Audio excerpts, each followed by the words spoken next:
For many Americans, the return of the POWs marks the final conclusion of the Vietnam War.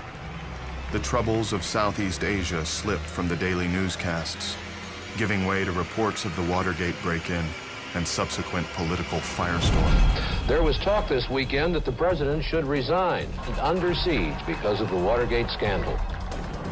As president, I must put the interests of America first.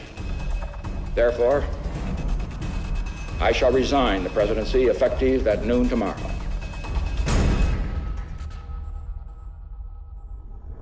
I, Gerald R. Ford, do solemnly swear that I will faithfully execute. By the time Gerald Ford assumes the presidency in August of 1974, U.S. aid to South Vietnam has been cut by 75% since its height a year earlier. For the ARVN, who've depended upon American money and military supplies since 1954, the cutbacks have a devastating effect. Planes sit idle on runways, unable to take off because of lack of fuel.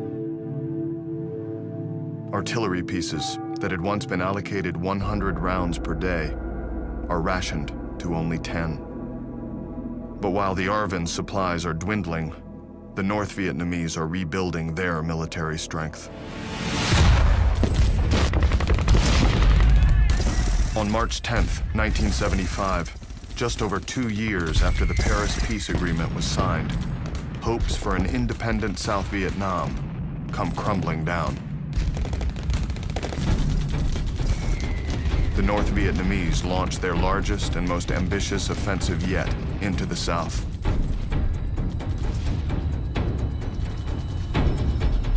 As ARVN units begin to falter, hundreds of thousands of South Vietnamese civilians run for their lives. On April 21st, President Thieu resigns. 4 days later, NVA forces reach the outskirts of Saigon. On April 29th, as Saigon crumbles, a small contingent of U.S. State Department, CIA workers, and Marines who remained in Vietnam begin a hasty and desperate evacuation of South Vietnamese civilians and government employees who had worked with the United States.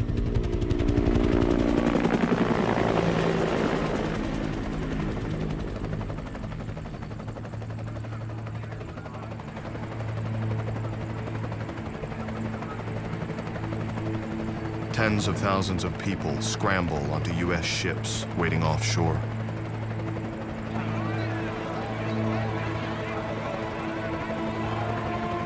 As they run out of space for people, millions of dollars of military equipment is dumped into the ocean.